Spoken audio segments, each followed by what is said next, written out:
د افغانانو اثر وهلی پاکستان کندې ته برابر شو. عمران خان څنګه پاکستان سقوط ته نږدې کړی؟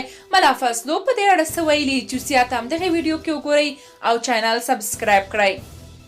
پاکستان کې د حکومت مخالفو ګوندونو PDM مشر مولانا فضل الرحمن وایي چې پاکستان سقوط کولو ته نږدې شوی دی او د دې تایید د پاکستان ادارو هم کړی دی.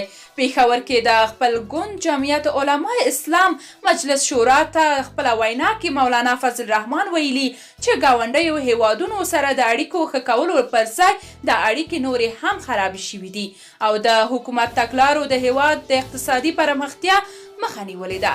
په دې وروستیو کې د پاکستان په حکومت د مخالفو ګوندونو او څیړونکو لخوا د نیوکو لړۍ چټکه شوې چې د بهرنۍ نړۍ سره یې اړیکې ترنګلې کړي او د هیواد اقتصادي حالت د تباهۍ لور ته روان شوی. حکومت د بهرنۍ نړۍ سره د اړیکو ترنګلتیا تورونه ردوي او وایي چې د اقتصاد پیاوړي کولو لپاره په سنجیدګۍ سره لاس پښې وهي. مولانا فضل الرحمن وویل دا مهال ملکي چارې د بهرنۍ اجنډا په اساس پر مخ وړل کیږي او د خزانې په وزارت او دولتي بانک د IMF او نړیوال بانک د کنټرول مضبوطولو لپاره قانون جوړونه روانه ده. هغه وویل چې د خپل هیواد دولتي بانک د نړیوالو ادارو منګولو ته ورکول او د هیواد د ازادۍ د سودا کولو برابره خبره ده.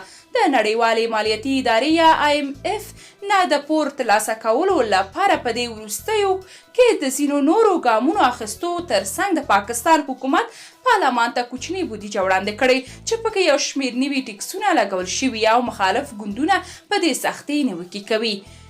IMF پاکستان ته د پور د پیسو ورکولو لپاره د نورو شرطونو ترڅنګ دولتي بانک د خپلواکه کولو شرط هم ایښی دی. درنو لیدونکو، تاسو که د دې موضوع په اړه کوم نظر لرئ کومنټ کې شریک او چینل سبسکرایب کړئ.